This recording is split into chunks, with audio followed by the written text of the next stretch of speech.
عزیز دوستو، اللہ تبارک و تعالیٰ نے جس قوم کی طرف بھی جو پیغمبر بھیجا اس قوم کو اسی پیغمبر کا ہی نام دیا۔ اسی لیے جس قوم کی طرف نوح علیہ السلام کو بھیجا گیا اس قوم کو قوم نوح کہا گیا ہے۔ حضرت نوح علیہ السلام کی قوم بھی بت پرستی میں لگی ہوئی تھی۔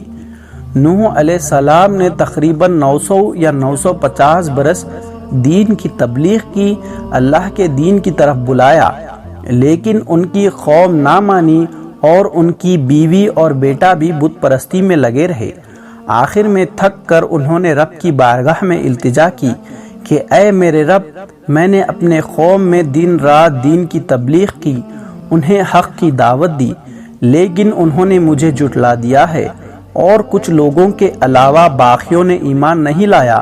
اب یہ ایمان نہیں لانے والے، اب تو ہی ان کا فیصلہ کر۔ اللہ تبارک و تعالیٰ نے نوح علیہ السلام کو ایک بڑی سی ناؤ اپنی نگہبانی میں تیار کرنے کا حکم دیا۔ عزیز دوستو، اللہ تبارک و تعالیٰ کسی بھی قوم پر ایسے ہی عذاب نازل نہیں کرتا۔ وہ پہلے قوم کی اصلاح کے لیے نبیوں اور رسولوں کو بھیجتا ہے تاکہ وہ رسول یا پیغمبر اپنی قوم کو ڈرائے اور خوشخبری بھی دے، اور اس پر بھی وہ قوم نہ مانے اور ایمان نہ لائے اور اپنے گناہوں سے توبہ نہ کرے تو پھر اللہ تبارک و تعالیٰ عذاب نازل کرتا ہے۔ نوح علیہ السلام پیشے سے ایک کارپینٹر تھے۔ انہوں نے ایک میدان میں ناؤ بنانا شروع کر دیا۔ ان کی قوم کے لوگ آ کر مذاق کرتے تھے اور کہتے تھے کہ بڑے میاں پاگل ہو گئے ہو، ریت میں ناؤ چلاؤ گے کیا؟ جب ناؤ بن کر تیار ہو گئی تو اللہ تبارک و تعالیٰ نے حکم دیا کہ سب جانور اور پرندے اور جو ایمان لائے ان کو سب کو ناؤ میں تیار کر لو۔ حضرت نوح علیہ السلام پورے جی جان سے ہر طریقے سے اپنی قوم کو دعوت دیتے رہے، جب تو قوم کے کچھ لوگ ہی ایمان لائے۔ جب نوح علیہ السلام نے دعا کی، اے میرے رب، ان لوگوں نے مجھے جھٹلا دیا ہے، اب تو میری مدد فرما۔ اور پھر جب نوح علیہ السلام سب کو کشتی پر سوار کر لیے تو زمین سے پانی ابلنا شروع ہو گیا اور تیز بارش ہونے لگی، چاروں طرف پانی ہی پانی ہو گیا۔ کافر اپنی جان بچانے کے لیے اونچی جگہوں پر جانے لگے۔ اب نوح علیہ السلام کی کشتی میں پانی میں اوپر اٹھنے لگی۔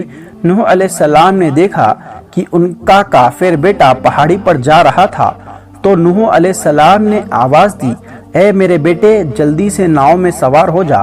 اس نے جواب دیا، میں پہاڑی پر جا رہا ہوں، میں وہاں بچ جاؤں گا۔ نوح علیہ السلام نے کہا، آج کوئی نہیں بچنے والا، اور دیکھتے ہی دیکھتے ایک اونچی لہر اٹھی اور ان کے بیٹے کو بہا لے گئی۔ نوح علیہ السلام نے کہا، اے میرے رب، میرا بیٹا میرے اپنوں میں سے ہے۔ اللہ تبارک و تعالیٰ نے فرمایا، تمہیں جس بات کا علم نہیں اس کے بارے میں سوال مت کرو، وہ کافروں میں سے تھا، تمہارے اپنوں میں سے نہیں۔ تمہارے اپنے وہ ہیں جو ایمان لائے۔ کئی دنوں تک مسلسل بارش ہوتی رہی اور زمین سے بھی پانی نکلتا رہا، جہاں تک بھی نظر جاتی ہر طرف پانی ہی پانی تھا۔ سبھی کافر اور ان کے بت جو بھی زمین پر تھے سب پانی میں غرق ہو گئے۔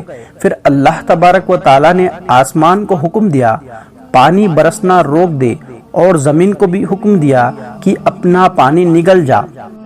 کشتی کئی دنوں تک پانی میں تیرتی رہی۔ کشتی میں چوہے ہو گئے جو اناج کو نقصان پہنچانے لگے۔ نوح علیہ السلام نے اللہ سے دعا کی۔ اللہ نے کہا، شیر کی پشت پر ہاتھ مارو۔ نوح علیہ السلام نے شیر کی پشت پر ہاتھ ماری تو بلی پیدا ہوئی اور اس نے سارے چوہوں کو کھا لیا۔ اسی طرح کشتی میں گندگی پیدا ہونے لگی تو نوح علیہ السلام نے پھر اللہ سے دعا کی۔ اللہ نے کہا، ہاتھی کی پشت پر ہاتھ مارو۔ نوح علیہ السلام نے ہاتھی کی پشت پر ہاتھ مارا تو بدجانور یعنی پگ پیدا ہوا اور اس نے ساری گندگی صاف کر دی۔ اب دھیرے دھیرے پانی کم ہونے لگا۔ نوح علیہ السلام کی کشتی ایک جوڑی نامک ایک پہاڑ پر جا رکی تو نوح علیہ السلام نے ایک کوے کو بھیجا کہ جا کر پتہ لگا کہ پانی کتنا کم ہوا ہے۔ کوا گیا تو واپس ہی نہیں آیا۔ اس کو وہاں مردار جانور کھانے کو مل گئے، وہ انہی کو کھانے میں مست ہو گیا اور اپنا کام بھول گیا۔ اسی لیے کوے کے حق میں بددعا کی کہ وہ مردار ہی کھائے گا اور لوگ اسے نفرت کریں گے۔ نوح علیہ السلام نے پھر ایک کبوتر کو باہر کی خبر لانے بھیجا۔ وہ پہلی بار واپس آیا تو اس کے پیروں میں پانی لگا ہوا تھا۔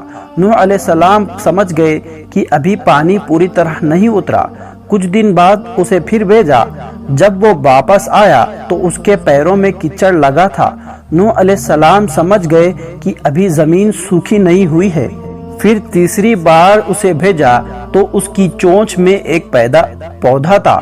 نوح علیہ السلام سمجھ گئے کہ اب زمین خشک ہو چکی ہے، اسی لیے کبوتر کے حق میں دعا کی وہ دانے کھائے گا اور لوگ اسے پیار کریں گے۔ اسی طرح نوح علیہ السلام اور ان کے ساتھی زمین پر ہی آباد ہوئے۔ دوستوں، امید ہے آج کی یہ ویڈیو آپ کو پسند آئی ہوگی۔ ویڈیو پسند آئی ہے تو ویڈیو کو زیادہ سے زیادہ شیئر کریے۔ دوستوں، پھر ایک نئی ویڈیو کے ساتھ حاضر ہوں گے، تب تک کے لیے اللہ حافظ۔